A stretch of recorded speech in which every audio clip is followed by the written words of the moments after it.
नमस्कार। यो हो समाचारमा स्वागत छ। म कुलचन्द्र विष्ट। म रन्जु अधिकारी। सुरु गरौँ अहिलेसम्मका प्रमुख समाचारबाट।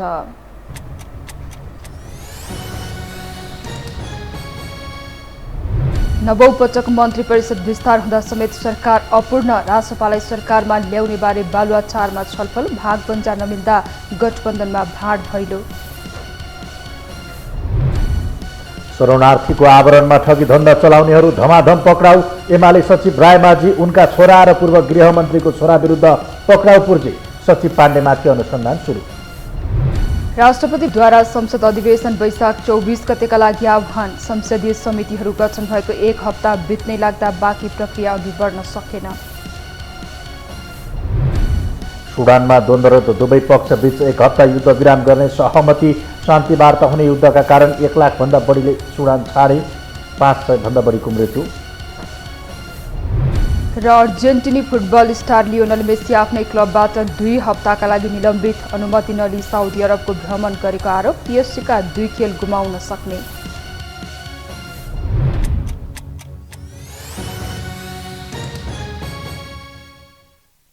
अब समाचार विस्तारमा।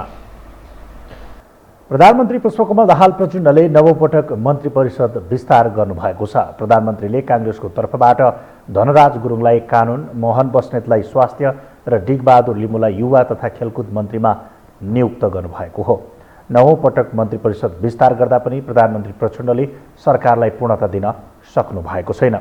काङ्ग्रेसबाट आज मन्त्री बनेका गुरुङ र लिम्बू शेखर गगन समूहका र बस्नेत सभापति शेरबहादुर देउवा निकट हुन्। काङ्ग्रेसले पाएको 8 मन्त्रालयमा यसअघि नै देउवाले आफू निकटका 5 जनालाई मन्त्री बनाइसक्नु भएको छ। सत्ता साझेदार दलहरूले नीति तथा कार्यक्रम, सरकारलाई पूर्णता दिने लगायतबारे छलफल गरेको छ। संसदको बर्खे अधिवेशन आह्वान भइसकेको सन्दर्भमा बुधबार साँझ बसेको सत्ता गठबन्धनको बैठक मूलतः बजेट निर्माणमा केन्द्रित रहेको काङ्ग्रेस नेता रमेश लेखकले बताउनुभयो। यस्तै राष्ट्रपालाई सरकारमा ल्याउने विषयमा कुराकानी भएको र त्यसलाई प्रधानमन्त्रीले नै सम्बोधन गर्ने बैठकमा सहभागी नेता लेखकको भनाइ छ।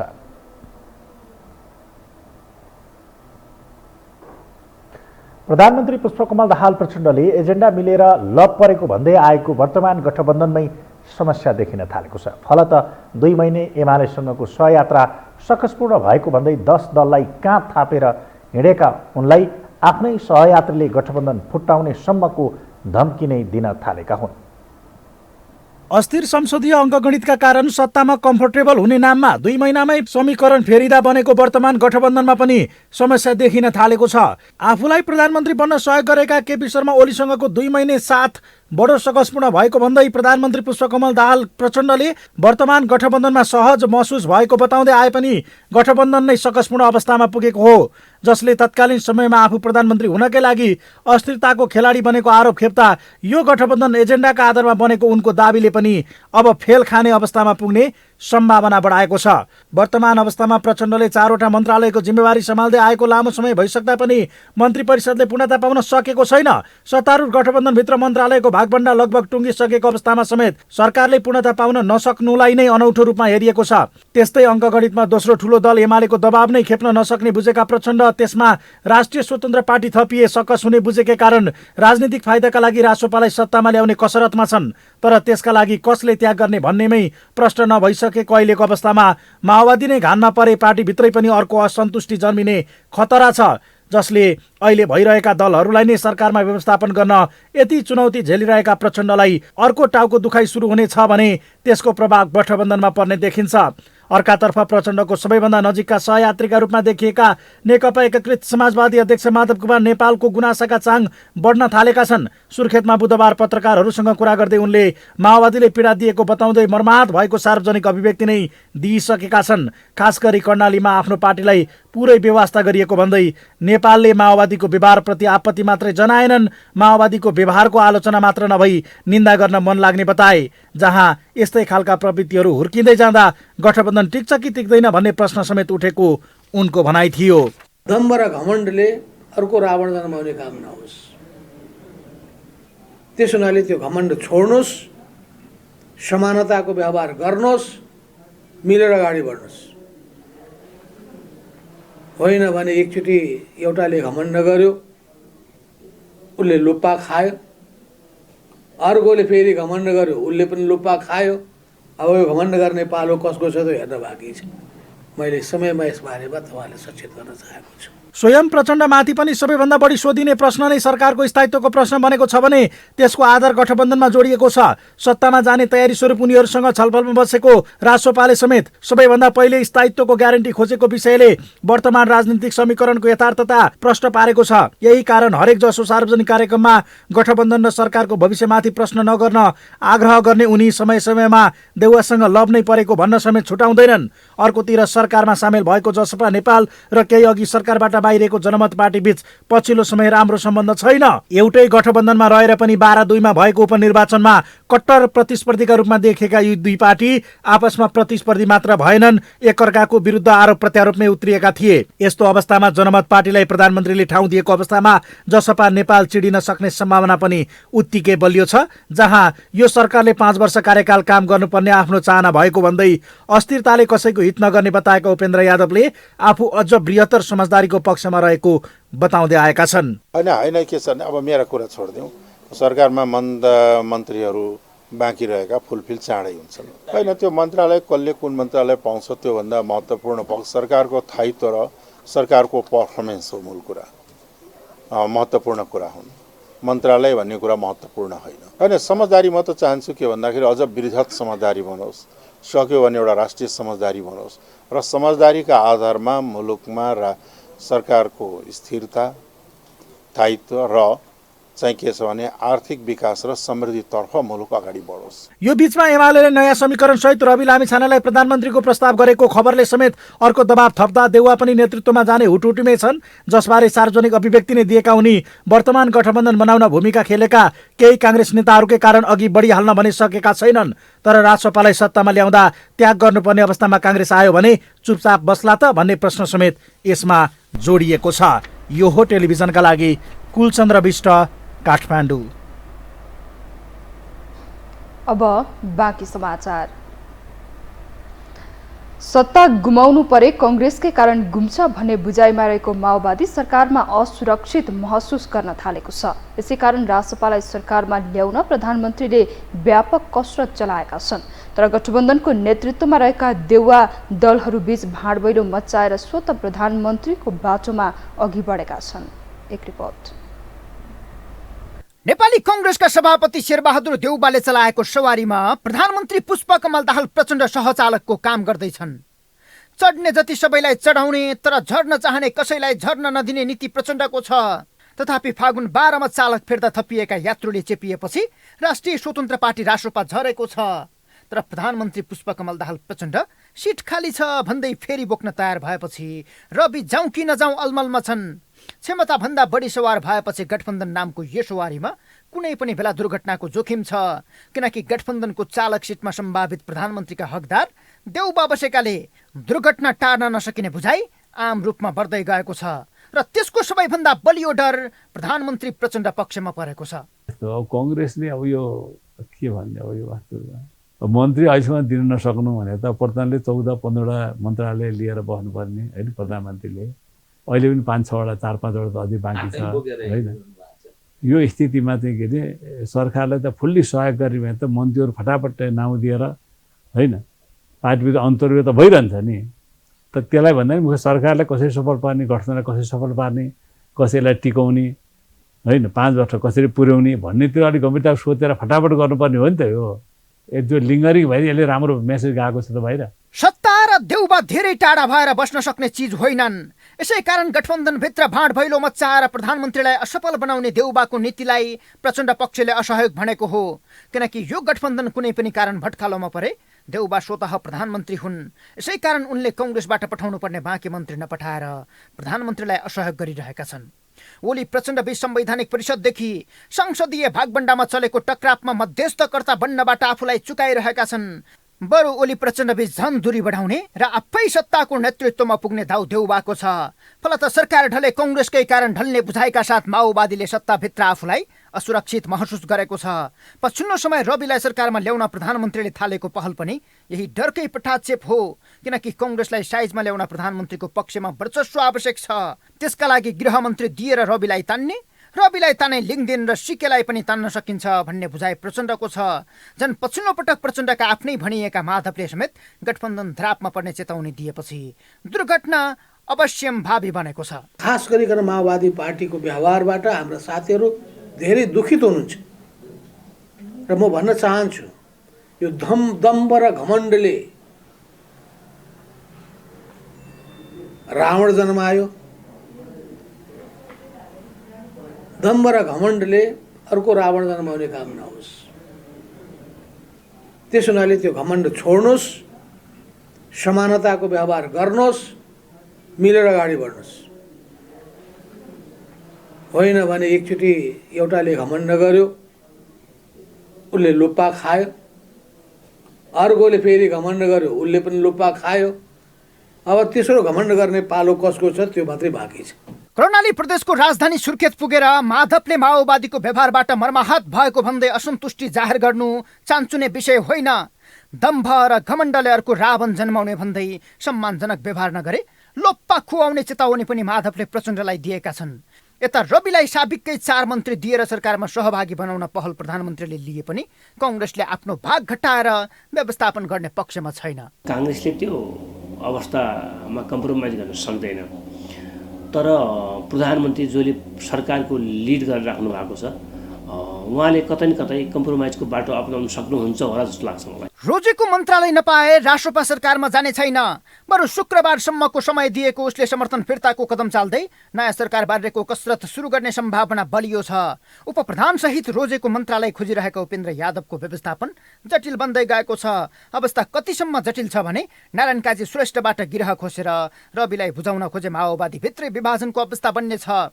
यस्तो अवस्थामा रासोपा सहित जनमत पार्टीले पनि समर्थन फिर्ता लिएर प्रधानमन्त्रीले विश्वासको मत लिनु परे देउबा सहमतिबाट पछि हट्दै संविधानको अर्को विकल्प समाएर स्वतः प्रधानमन्त्री बन्ने बाटोमा अघि बढ्नेछन्। यो हो टेलिभिजनका लागि सन्तोष बेके थापा, काठमाडौँ। उपनिर्वाचन लगतै सरकारलाई दिएको समर्थन फिर्ता लिने जस्ता अभिव्यक्ति दिएका राष्ट्रिय स्वतन्त्र पार्टी रासोपाका सभापति रवि लामिछाने अहिले भने सरकारमा जान चाहेको बुझिन्छ। दिन बिराएर शीर्ष नेतालाई भेटेका उनी सशर्त सरकारमा सामेल हुन चाहे पनि सत्ता यात्रा भने त्यति सहज देखिँदैन। एक रिपोर्ट। राष्ट्रिय स्वतन्त्र पार्टी रासोपाका सभापति रवि लामिछाने अचेल बालुवाटार र धुम्बारै खुब धाइरहेका छन्। आइतबार प्रधानमन्त्री पुष्पकमल दाहाल प्रचण्डलाई बालुवाटार नै गएर भेटे। प्रचण्डको भेटले मात्रै पनि रविको सत्ता यात्रा सुनिश्चित नहुने भएपछि त्यसको 2 दिनपछि अर्थात् मंगलबार प्रधानमन्त्रीकै सल्लाहमा नेपाली कांग्रेसका सभापति शेरबहादुर देउवालाई भेट्न धुम्बाराही पुगे। सरकारलाई नयाँ शक्तिहरू एकै ठाउँमा उभिएको संकेत दिन सरकारकै समर्थन गरिरहेको जनमत पार्टीका सीके राउतसँग पनि मंगलबार नै भेटे। सदनको चौथो ठूलो दलका सभापतिको नाताले कार्यकारी प्रमुख र शीर्ष दलका नेताहरूलाई भेट्न स्वाभाविक नै हो। तर उपनिर्वाचनपछि पुनः संसदीय दलको नेता हुँदै सत्ता गठबन्धनका 2 ठूला नेताहरूसँगको भेटले रवि फेरि सत्तामा नै फर्कन तत्पर बनेको देखिन्छ। यद्यपि सत्ताकै लागि मात्र सरकारमा नजाने रासोपाले भन्न छोडेको छैन। हाम्रो जुन न्यूनतम साझा कार्यक्रमहरू छन् त्यसमा हामीले भनेका कार्यक्रमहरू कतिको पर्छन्, त्यसमा हामीले कति काम गर्न सक्छौँ। हामी सत्ताको लागि मात्रै हामी सरकारमा जाने होइन।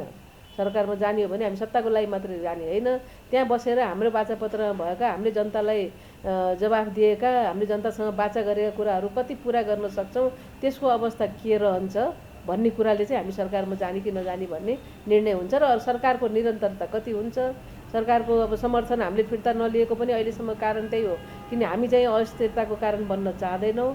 हामीले सरकारको स्थिरता चाहिन्छ भनेको हौँ, नत्र भने न विकास हुन्छ, न जनताको काम हुन्छ, न केही हुन्छ भने। 5 महिना अघि सरकारलाई दिएको समर्थन रासोपाले अहिलेसम्म फिर्ता गरेको छैन।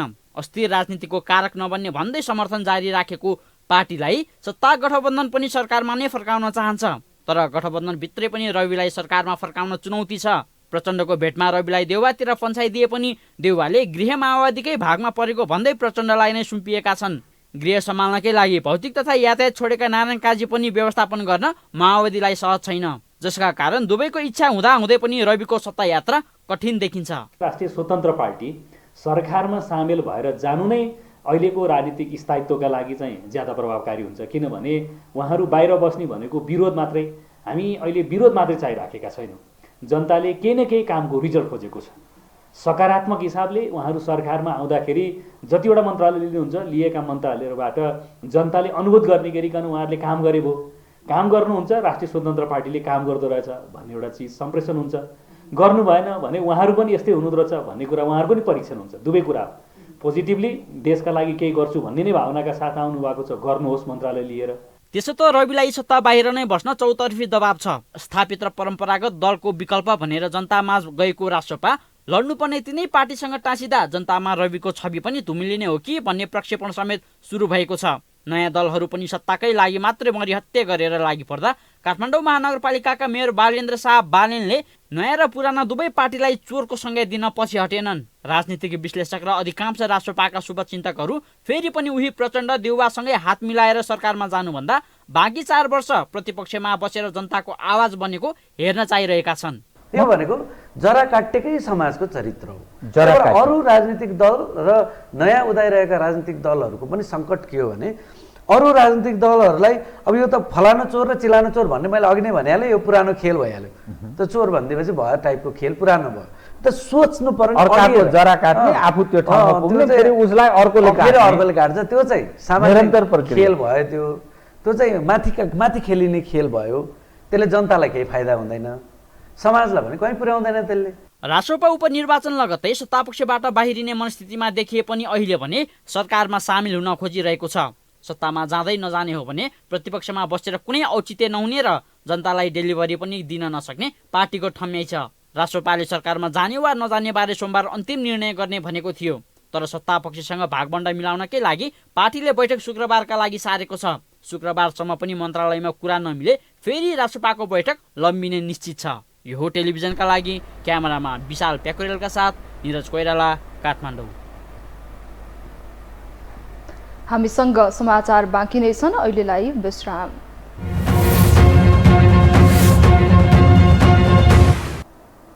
विश्रामपछि स्वागत छ। अब बाँकी समाचार। राष्ट्रपति रामचन्द्र पौडेलले राष्ट्रपति निर्वाचित भएपछि पहिलो अध्यादेश जारी गर्नुभएको छ। फागुन 25मा राष्ट्रपति निर्वाचित हुनुभएका पौडेलले पहिलो अध्यादेशका रूपमा मुलुकी संहिता सम्बन्धी केही नेपाल ऐनलाई संशोधन गर्ने अध्यादेश 2080 जारी गर्नुभएको हो। मन्त्री परिषदको मङ्गलबार बसेको बैठकको सिफारिस अनुसार राष्ट्रपतिले अध्यादेश जारी गर्नुभएको हो। राष्ट्रपतिले संविधानको धारा 114 को उपधारा 910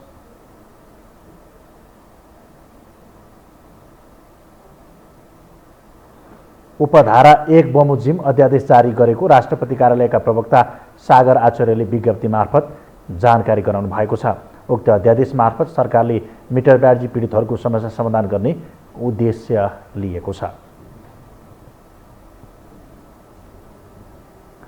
राष्ट्रपति रामचन्द्र पौडेलले संघीय संसदको दुवै सदनको अधिवेशन आह्वान गर्नुभएको छ।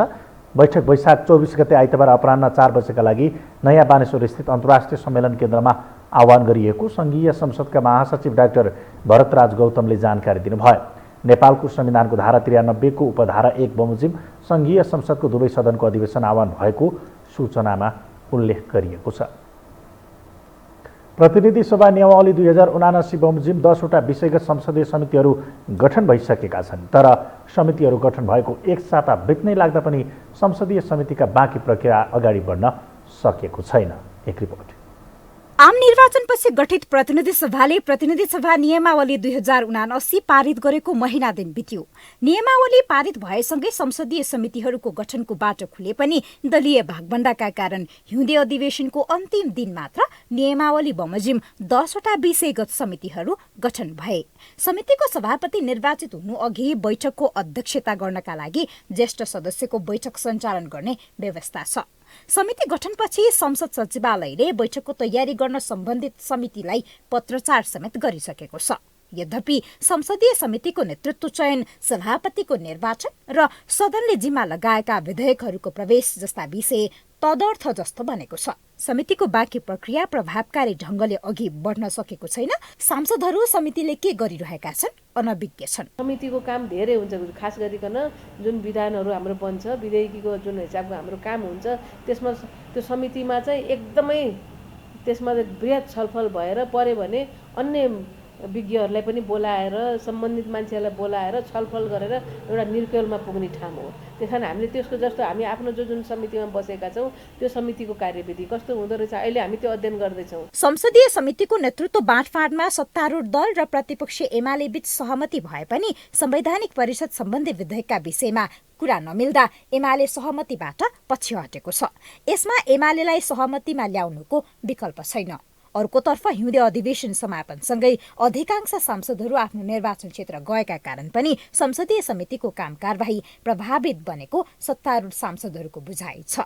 क्रमशः सरकारको पूर्णता, संसदीय समितिहरूको काम साथै विधेयकहरूको छलफल प्रक्रियाले छिट्टै प्रवेश पाउने उनीहरूको दाबी छ। गएको पार्लियामेन्टको एक्सर्साइज हेर्ने हो भने 2 महिना पछाडि समितिहरूले सभापतिहरू प्राप्त गर्नुभएको रहेछ। संवैधानिक परिषदको बैठक बस्नुभन्दा अगाडि प्रमुख प्रतिपक्षलाई समेत विश्वासमा लिएर जाने गरिकन खास गरी 3वटा समिति चाहिँ प्रमुख प्रतिपक्षलाई दिने भन्ने एउटा सैद्धान्तिक सहमति भएको हो।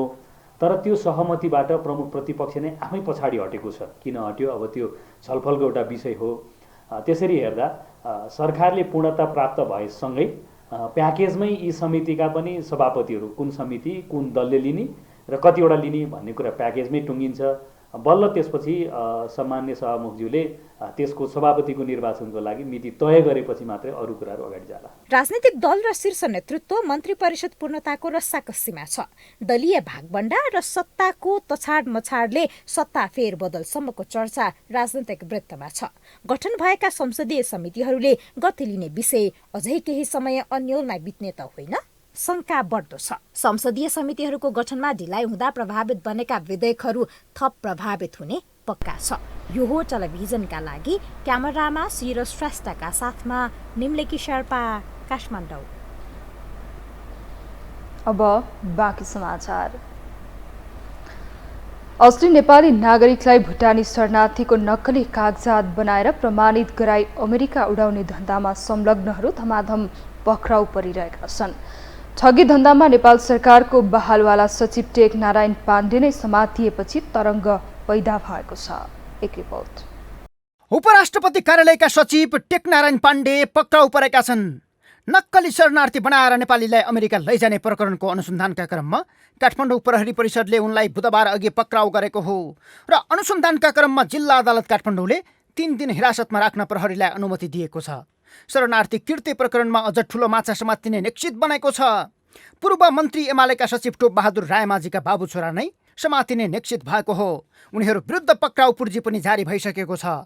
मंगलबार तत्कालीन गृहमन्त्री रामबहादुर थापाका सुरक्षा सल्लाहकार इन्द्रजित राई पक्राउ परेपछि सचिव पाण्डे पक्रिएका हुन्। सबैभन्दा पहिले यस गिरोहका नायिकेहरू केशवलाल दुलाल, सानु भण्डारी, सागर थुलुङ राई, टङ्क गुरुङ र सन्देश शर्मा पोखरेल पक्राउ परेका थिए। उनीहरूले तत्कालीन गृहमन्त्री रामबहादुर थापाका सल्लाहकार इन्द्रजितको नाम लिएका थिए। सोही आधारमा इन्द्रजित समातिए। इन्द्रजितले प्रहरी सामु सचिव पाण्डेको नाम लिएका थिए। लगत्तै उनी पनि पक्राउ परे। अहिले उनीहरूको बयानका आधारमा एमाले सचिव टोप बहादुर रायमाझी र उनका छोरा सन्दीपलाई प्रहरीले खोजिरहेको छ। यसमा नेपाल प्रहरीले अनुसन्धान गरिरहेछ र यो अनुसन्धानकै क्रममा आजका मितिसम्म हिजोका मितिसम्म 6 जना पक्राउ गरेर हामीले चाहिँ अनुसन्धान अगाडि बढाइ नै रहेका छौँ। यसमा आज पनि उपराष्ट्रपतिको कार्यालयका सचिव टेक नारायण पाण्डेज्यू हाम्रो सम्पर्कमा आउनु भएको छ। उहाँ पनि यही अनुसन्धानको घेराभित्रै हुनुहुन्छ र उहाँलाई पनि चाहिँ हामीले अब सम्मानित अदालतबाट म्याद लिएर अनुसन्धान प्रक्रिया अगाडि बढाउँछौँ। उनीहरूले झन्डै 875 जना नेपालीलाई भुटानी शरणार्थीको परिचय पत्र बाँडेको देखिएको छ। उनीहरू हरेकबाट अमेरिका उडाइदिने भन्दै 15 देखि 20 लाख रुपैयाँसम्म असुली गरिएको छ। 15 लाखकै दरले हिसाब गर्दा पनि झन्डै 1 अर्ब 31 करोड 25 लाख रुपैयाँ यो गिरोहले ठगिरहेको छ। विदेश नउडेका 6365 शरणार्थी अझै मोरङको पथरी र झापाको बेलडाँगी शिविरमा छन्। गृह मन्त्रालयले उनीहरूको व्यवस्थापन कसरी गर्ने भनेर रायसहित प्रतिवेदन पेश गर्न 2076 जेठ 30 मा मन्त्रालयकै पूर्व सहसचिव बालकृष्ण पन्तीको संयोजकत्वमा समिति गठन गरेको थियो। यो समितिले प्रतिवेदन तयार पारी मन्त्रालयलाई बुझाइ पनि सक्यो, तर अहिलेसम्म प्रतिवेदनमा के छ सार्वजनिक भएको छैन। तर त्यही बेला गृहमन्त्री थिए रामबहादुर थापा बादल, उनका प्रमुख सुरक्षा सल्लाहकार थिए इन्द्रजित राई, प्रतिवेदनभित्र फेरि शरणार्थीलाई अमेरिका उडाउने तयारी छ। आखिर सरकारमा हामी नै हो, उडाउने जिम्मा हाम्रो भयो भन्दै नेपालीलाई शरणार्थीको परिचय पत्र बनाउन लगाएर सो बापत एकजनाबाट 15 देखि कसैसँग 20 लाख रुपियाँ असुलेका थिए। टोपबहादुर रायमाझीका छोरा सन्दीप रायमाझीका नाममा गृहकै सदस्यले काटेको 1.5 करोड रुपियाँको चेक प्रहरीले फेला पारेको छ। गृहका सदस्य मध्ये अशोक पोखरेलको नामबाट नबिल ब्याङ्कमा रहेको चेकबाट काटिएको 1 करोड 50 लाखको चेक नै टोपबहादुरलाई पक्राउ गर्ने प्रहरीको प्रमुख प्रमाण हो।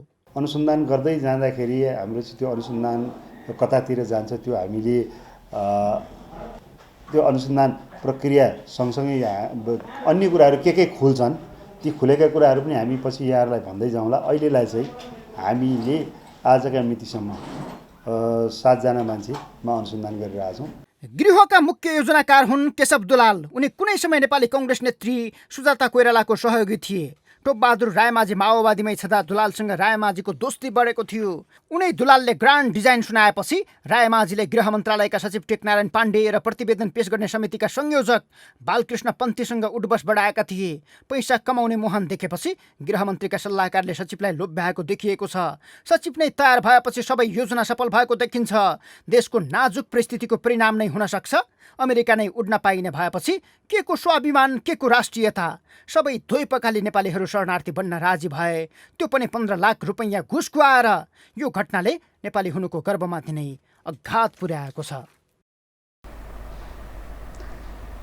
पार्टीमा देखिएको गतिरोध अन्त्य र संगठनहरू चुस्त बनाउने भन्दै ग्रासरुट अभियान सुरु गरेको एमाले अब त्यसको समीक्षाको अवस्थामा पुगेको छ। यद्यपि देशभर केन्द्र स्तरका नेताहरू परिचालित गर्ने र कार्यकर्ताको घर घर पुग्ने उसको यो अभियानले उपनिर्वाचनमै समेत प्रतिफल दिन सकेन। बरु पूर्वमा अवरोधकै सामना गर्नुपर्ने र पार्टीभित्रका फरक आवाजलाई दबाउन नसक्ने अवस्थामा एमाले पुगेको छ। एक रिपोर्ट। मङ्सिर 4 को चुनावमा उपाध्यक्ष र महासचिव नै हार्दा समेत सिट संख्यामा राम्रो उपस्थिति देखाएको एमाले फुटको असर नपरेको समेत प्रमाणित नै गर्यो। समानुपातिक मतमा पहिलो दल नै बनेको उसले काङ्ग्रेस र माओवादी दुवैलाई गठबन्धनका लागि आह्वान नै गरेको थियो। तर गठबन्धन गर्न आएका माओवादी अध्यक्ष पुष्पकमल दाहाल प्रचण्डले प्रधानमन्त्री पाएपछि काङ्ग्रेस रोजेसँगै एमाले झस्किएको हो। फलत केही समय सत्ता फिर्तीको तयारी गरेको उसले गठबन्धन नफुट्ने देखेपछि भने आफ्नै संगठन मजबुत बनाउने ग्रासरुट अभियानलाई तीव्रता दियो। अध्यक्ष केपी शर्मा ओलीले भर्चुअल माध्यमबाट मिसन ग्रासरुटको सुरुवात गर्दै पार्टी सुदृढीकरण तथा विस्तारका लागि गाउँ गाउँमा पुग्न नेता र कार्यकर्तालाई आग्रह नै गरे। 2 महिने अभियानका क्रममा पार्टी सदस्यता नवीकरण, कमिटीहरूको व्यवस्थापन, प्रशिक्षण, भेला बैठक र अन्तर्क्रिया गरेको एमाले यससँगै पार्टीभित्रको अन्तर्विरोध बुझ्ने, स्थानीय तहको समस्या बुझ्ने र हल गरिने समेत बताएको थियो। यसका लागि 7 प्रदेशमा उपाध्यक्षको नेतृत्वमा संयोजन तथा अनुगमन टोली खटाएको थियो भने ओली आफै समेत धेरै स्थानमा सहभागी बने। तर फरक विचार राखेकामा भित्तामै पुर्याउने इगो राजनीति भन्दा माथि उठ्न नसक्दा सुदूरपश्चिममा आफ्नै नेता कार्यकर्ता बीच भिडन्तकै अवस्था आयो। उपाध्यक्ष विष्णु पौडेल नेता भीम रावलको गृह जिल्लाबाट लखेटिए भने उनीहरू बीच वाकयुद्ध नै छेडियो। आफूलाई पेल्ने गरी केन्द्रीय नेतृत्व अघि बढ्दा कार्यकर्ताले प्रतिकार गर्नु स्वाभाविक भएको भन्दै रावलले प्रतिक्रिया दिँदा पौडेलले अछाम जाने, कसैले पासपोर्ट दिन नपर्ने भन्दै जवाफ नै फर्काए।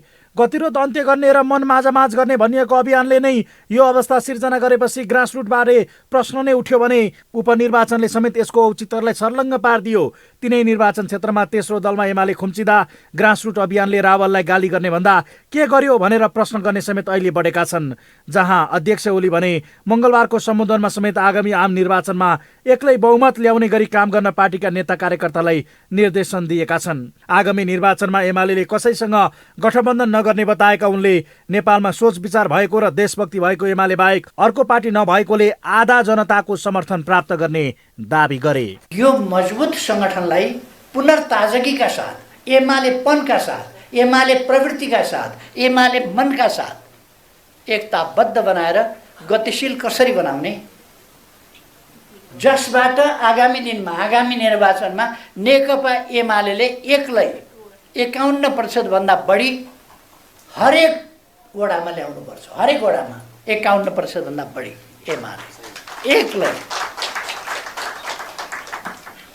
भीम रावललाई भित्तामा पुर्याउन नसकिने बुझेकै कारण वार्ता टोली नै गठन गरेको एमाले त्यसमा पनि निष्कर्षमा पुग्न सकेको छैन। पूर्वमा ओलीले अवरोध नै भोग्दा पहिचान पक्षधरहरूले ओलीलाई निशाना नै बनाए भने ओली पनि अब कसैको साथबाट अघि बढ्न नसक्ने बुझाइमा पुगेका छन्। पश्चिममा आफ्नै नेता बाधक बन्ने अनि राम्रो भनिएको क्षेत्रमा पनि अवरोध सिर्जना हुने अवस्थामा रहेको एमाले मधेसमा अहिलेको चुनावमा केही सुधारमा देखिए पनि जोखिममै छ। त्यसमाथि पनि उर्लिएर आएको जनमत र केन्द्रमा पनि विकल्पको राजनीतिमा देखिएको उल्लारको सबैभन्दा ठुलो मार आफैमा पर्ने त होइन भन्ने डरमा पनि एमाले छ। अर्कातर्फ फुटले सङ्कटमा परेको कम्युनिस्ट आन्दोलनको एक ध्रुव बनेको उसले अन्य घटकलाई मिलाएर अघि लाने कुरामा पनि सफलता प्राप्त गर्न सकेको छैन। तर नेता गोकुल बास्कोटा भने उपनिर्वाचनको नतिजालाई नै आधार मानेर ठूलो विश्लेषण आवश्यक नरहेको बताउँछन्। दुई चोटि भोगेको फुटको प्रभाव कहीँ कतै चुनावी नतिजामा देखिएको बताउने उनी ग्रासरुट कुनै मौसमी कार्यक्रम नभएको बताउँछन्। फलत यसले तत्कालै परिणाम दिन्छ भन्ने नहुने बताउने उनी नयाँ भनिएकाहरू पनि टेस्ट हुन बाँकी नै रहेको बताउँछन्। यसको अर्थ सङ्गठन सुदृढीकरणकै नाममा एमाले अघि बढेकै बेला कमजोर देखिएको भाष्य सही नभएको उनको तर्क छ। नेकपा एमालेको हकमा चाहिँ त्यो केही पनि फरक पर्दैन हो कि लेसन लिनुपर्छ कि पर्दैन, पर्छ। खस्किन त हामी बेला बेला खस्किन्छौँ, बेला बेला उक्सिन्छौँ।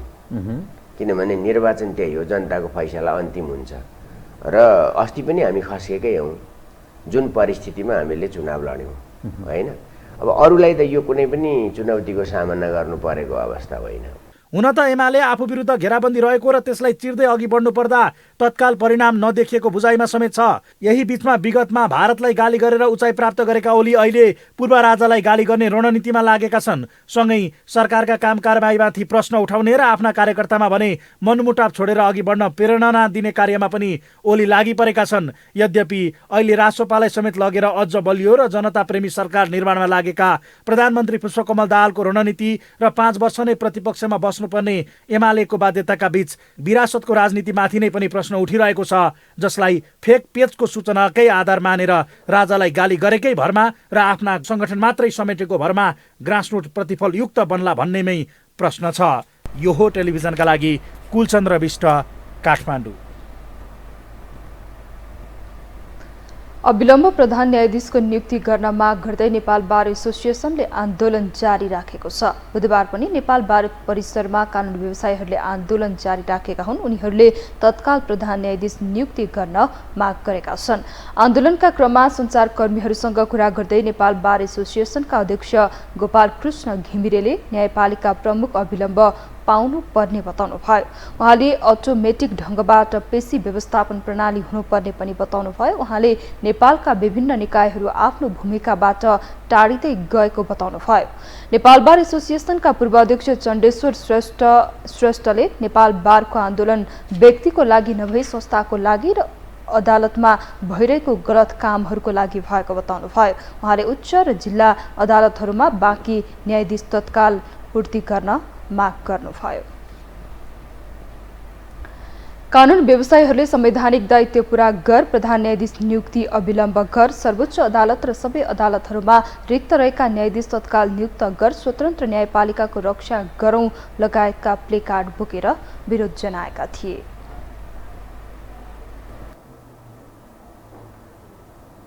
अब पालो आर्थिक समाचारको।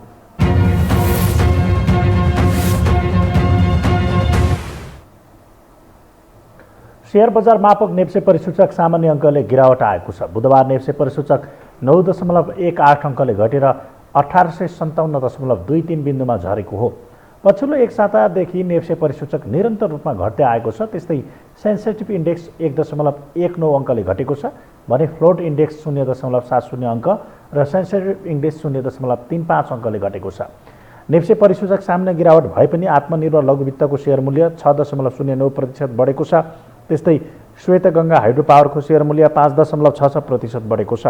तर यता NIPL ग्रोथ फन्डको इकाइ मूल्य 5% भन्दा बढीले घटेको छ। बुधबारको कारोबारमा शिवम सिमेन्ट्स कम्पनीको 3 करोड 5 लाख रुपियाँ बराबरको शेयर कारोबार भएको छ।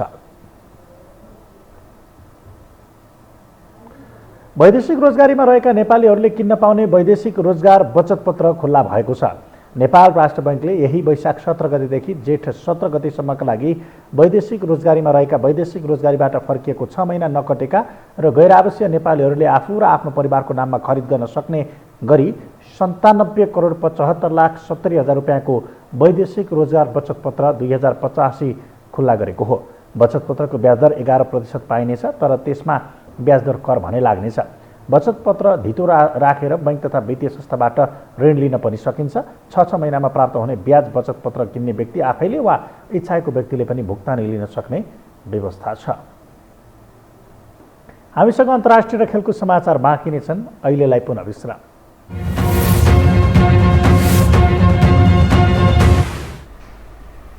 विश्रामपछि स्वागत छ। अब पालो अन्तर्राष्ट्रिय समाचारको।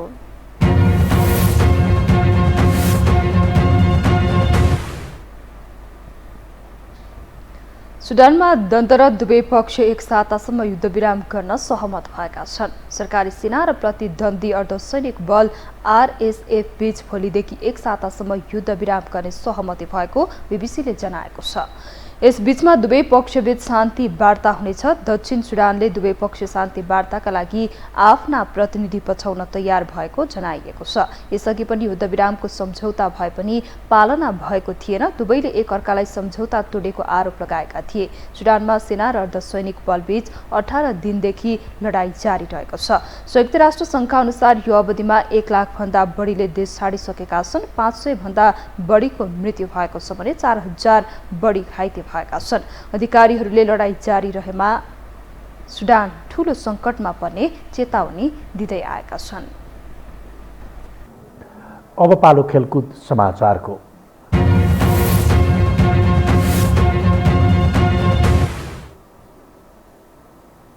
अर्जेन्टिनी फुटबल स्टार लियोनल मेसीलाई उनको क्लब पेरिस सेन्ट जर्मेन पीएसजीले 2 हप्ताका लागि निलम्बन गरेको छ। क्लबसँग अनुमति नलिई साउदी अरबको भ्रमण गरेको भन्दै पीएसजीले मेसीलाई 2 हप्ता निलम्बन गर्ने निर्णय गरेको हो। एक रिपोर्ट। फ्रान्सेली क्लब पेरिस सेन्ट जर्मेनबाट लिग 1 खेलिरहेका आफ्ना सबैभन्दा चर्चित खेलाडी लियोनल मेसी 2 साताका लागि निलम्बनमा परेका छन्।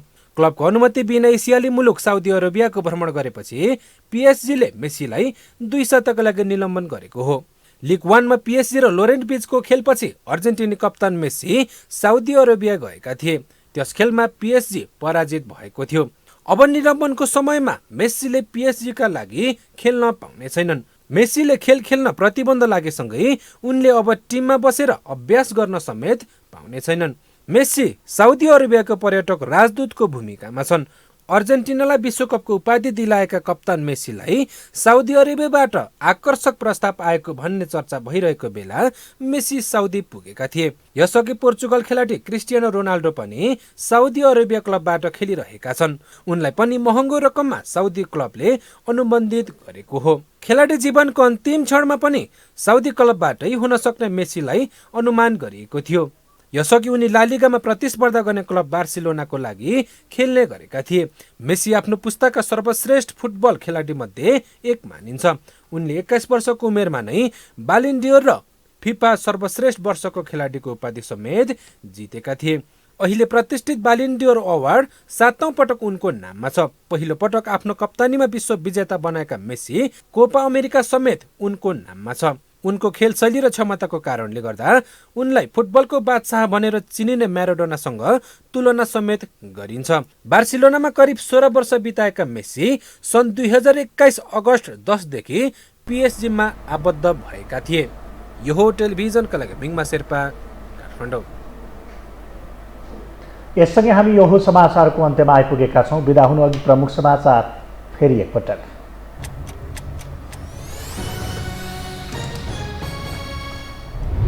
नवौं पटक मन्त्री परिषद विस्तार हुँदा समेत सरकार अपूर्ण। राष्ट्रपालाई सरकारमा ल्याउने बारे बालुवाटारमा छलफल। भागभन्दा नमिल्दा गठबन्धनमा भाड भइलो। शरणार्थीको आवरणमा ठगी धन्दा चलाउनेहरू धमाधम पक्राउ। एमाले सचिव राईमाझी, उनका छोरा र पूर्व गृहमन्त्रीको छोरा विरुद्ध पक्राउ बुर्जी। सचिव पाण्डेमाथि अनुसन्धान सुरु। राष्ट्रपतिद्वारा संसद अधिवेशन वैशाख 24 गतेका लागि आह्वान। संसदीय समिति गठन भएको 1 हप्ता बित्नै लाग्दा बाँकी प्रक्रिया अघि बढ्न सकेन। सुडानमा द्वन्द्वरत दुवै पक्षबीच 1 हप्ता युद्धविराम गर्ने सहमति। शान्ति वार्ता हुने। युद्धका कारण 1 लाखभन्दा बढीले सुडान छाडे। 500 भन्दा बढीको मृत्यु। अर्जेन्टिनी फुटबल स्टार लियोनल मेसी आफ्नै क्लबबाट 2 हप्ताका लागि निलम्बित, अनुमति नलिई साउदी अरबको भ्रमण गरेको आरोप, पिएसजीका 2 खेल गुमाउन सक्ने।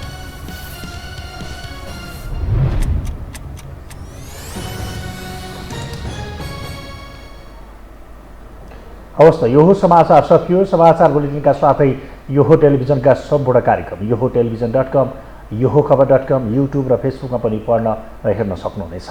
मोबाइलमा यो हो टिभी एप डाउनलोड गरी हामीलाई प्रत्यक्ष हेर्न सक्नुहुनेछ। तथ्यसहितको निष्पक्ष समाचार तथा मनोरञ्जनका लागि हेर्दै रहनुहोला यो हो टेलिभिजन। नमस्कार।